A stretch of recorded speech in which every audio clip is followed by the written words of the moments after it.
उत्तराखंड में इस बार मौसम का मिजाज लगता है कुछ और ही कह रहा है। इन दिनों में अमूमन उत्तराखंड के निचले क्षेत्रों में बर्फबारी हो जाती है, लेकिन अभी तक बर्फबारी नहीं होने से पर्यावरणविदों की चिंता बढ़ गई है।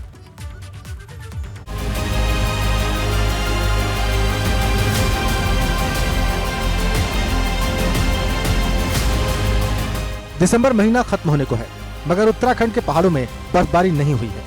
ये मौसम जितना हैरान सैलानियों को कर रहा है, उससे कहीं ज्यादा हैरान पर्यावरणविद हैं। पिछले कई सालों में ये पहली बार है जबकि इस तरह का मौसम देखने को मिल रहा है। इन दिनों में अमूमन उत्तराखंड के कई क्षेत्रों में बर्फबारी होने लगती थी। नैनीताल, उत्तरकाशी, चमोली, पिथौरागढ़, विकासनगर, रानीखेत समेत कई ऐसे इलाके हैं जहाँ दिसंबर महीने में खूब बर्फबारी होती है, मगर इस बार तो बर्फबारी की कोई संभावना ही नहीं लग रही। बर्फबारी न होने से जहाँ वो सैलानी मायूस हैं जो बर्फबारी देखने के लिए उत्तराखंड आने का प्लान बना रहे थे, तो वहीं इससे स्थानीय किसानों को भी नुकसान है। बागवानी के लिए जो सेब वगैरह है, ये मुर्गी फार्म बना के हर महीने 2 लाख कमाते हैं। हर दिन इसमें सिर्फ 4 घंटे एक्स्ट्रा देते हैं। आपको भी ये सीखना है तो फ्रीडम ऐप को अभी डाउनलोड कीजिए। तो अगर टेम्परेचर डाउन नहीं होंगे, थोड़ी स्नोफॉल एक्टिविटी नहीं होती है, तो कहीं ना कहीं उनके प्रोडक्शन में फिर बहुत ज़्यादा जो है वो कमी आती है। और जहाँ तक बात आगे भी है, जैसे मैंने बोला, तो अभी 8 से 10 दिन तो कोई एक्टिविटी है नहीं। तो पिछले सालों में बिल्कुल अच्छा रहा था। जो अगर 3-4 साल भी आप देखें, करीब 17, 18, 19, 20 में थोड़ा कम था, 21 में फिर अच्छी थी। तो इस तरह का जो 3-4 साल का पीरियड अच्छा गया हमारा जो है। लेकिन इस बार फिर से जो है जो देख रहे हैं कि जो है कमी देखने को मिल गई। बर्फबारी बागवानी की खेती के लिए भी बहुत जरूरी है, साथ ही हिमालय के ग्लेशियर के लिए भी अहम है। हमारे अंदर के डिस्ट्रिक्ट्स है जिसमें उत्तरकाशी, चमोली, रुद्रप्रयाग, पिथौरागढ़, बागेश्वर, ये जो सब डिस्ट्रिक्ट हैं खासकर, तो कुछ ना कुछ एक्टिविटी इनमें तो मिलती थी। तो वहाँ पर भी इस बार जो अभी तक कोई एक्टिविटी मिली नहीं है। तो जो भी बिल्कुल है, जो ग्लेशियर है वो पूरा एक स्नो का ही लेयर है। तो अगर ऊपर से उसमें नहीं मिलती रहेगी तो कहीं ना कहीं वो तो डिप्लीट होता रहेगा। फिर ये तो बिल्कुल बात है। तो वो रिचार्जिंग बहुत ज़रूरी है। पिछले कई सालों को देखें तो नवंबर से दिसंबर के बीच कई बार बर्फबारी हो जाती थी, मगर इस बार बेहद ऊंचाई वाले क्षेत्रों को छोड़ दें तो कहीं बर्फबारी नहीं हुई। समर पीरियड बढ़ गया तो मतलब टेम्परेचर बढ़ गया, मतलब उसमें काफ़ी ज़्यादा टेम्परेचर की गर्मी ज़्यादा होगी मतलब। और सिंक मतलब कि आपका विंटर पीरियड छोटा हो गया है, जो जिसमें कि स्नो बहुत डेवलप होते हैं। उसमें जो बर्फ़ गिरती है उससे ही आइस बनती है, उससे बर्फ़ बनती है, उसी से ही ग्लेशियर बनता है। तो ये एक प्रोसेस जो है जो चल रहा है। अगर आप ग्लोबल वार्मिंग की क्लाइमेट की बात करते हैं, पहाड़ पर बर्फबारी न होने से स्थानीय व्यापारी भी मायूस हैं। क्रिसमस और न्यू ईयर करीब आ चुका है। अगर बर्फबारी नहीं हुई तो पर्यटकों की संख्या भी बहुत कम रहेगी। पड़ रखा, बारिश नहीं हो रही, बर्फ नहीं हो रहा, कुछ नहीं हो रहा। आज के लिए ऑनलाइन बुकिंग पूरी हो जाती होटलों की। आजकल बिल्कुल काम मंदा है, ठप है। कोई टूरिस्ट नहीं आ रही, बर्फबारी नहीं है, इसलिए टूरिस्ट भी नहीं है।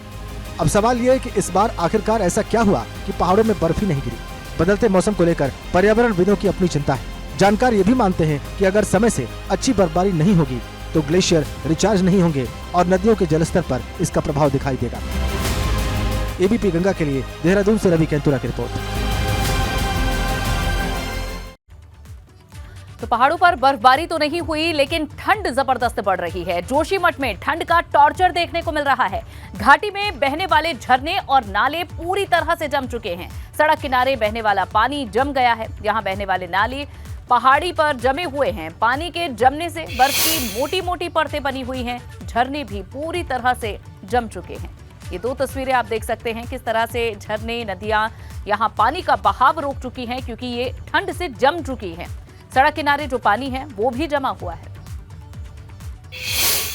खबर रुद्रपुर से, जहां पुलिस को एक बड़ी सफलता हाथ लगी है। पुलिस ने वाहन चोर गिरोह का खुलासा किया है। पुलिस ने चोरी की 18 बाइकों के साथ 3 आरोपियों को गिरफ्तार कर लिया है। इनमें से एक आरोपी 15,000 रुपए का इनामी भी बताया जा रहा है। पुलिस का कहना है कि ये चोरी की इन बाइकों को बॉर्डर से लगते हुए आसपास के क्षेत्रों में बेचा करते थे। काफी समय से पुलिस को इनकी तलाश थी और अब इन्हें पकड़ लिया गया है। एक इनामी अपराधी 15,000 का इनामी अपराधी भी पकड़ा गया है और साथ साथ में एक बहुत बड़ा एक व्यापक बाइक चोरी और तस्करी और बेचने वाला गिरोह का पर्दाफाश हुआ है। कुल मिलाकर 3 शातिर बाइक चोरी के गैंग के अपराधियों को गिरफ्तार करके जेल भेजा गया है और उनके कब्जे से 18 मोटरसाइकिल जो कुल मिलाकर 5 लाख से भी अधिक वैल्यू है टोटल का उसका मोटरसाइकिल्स का, उनका मतलब 5 भी नहीं 10 लाख के आसपास की वैल्यू है। तो उतना जो मोटरसाइकिल्स का बरामदगी हुआ है। रानीखेत में एक हादसा हो गया। यहाँ गांधी चौक के पास एक रेस्टोरेंट में आग लग गई। ये घटना बीती रात हुई। आग की वजह से रेस्टोरेंट को काफी नुकसान पहुंचा है। हालांकि अभी तक आग लगने के कारणों का पता नहीं चल पाया। रात के वक्त ये हादसा हुआ जब रेस्टोरेंट में आग लग गई। उधर चंपावत के टनकपुर नगर में मुख्यमंत्री कैंप कार्यालय परिसर में गुलदार देखा गया, जिसकी तस्वीरें सीसीटीवी में कैद हुई हैं। कैंप कार्यालय में तैनात प्रशासनिक अधिकारी ने इस संबंध में वन विभाग को सूचित कर दिया। इससे पहले भी नगर के सीमावर्ती क्षेत्रों में गुलदार घूमता हुआ नजर आ चुका है।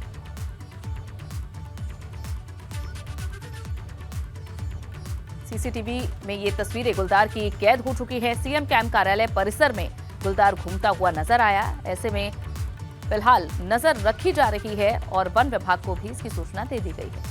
ये मुर्गी फार्म बना के हर महीने 2 लाख कमाते हैं। हर दिन इसमें सिर्फ 4 घंटे एक्स्ट्रा देते हैं। आपको भी ये सीखना है तो फ्रीडम ऐप को अभी डाउनलोड कीजिए।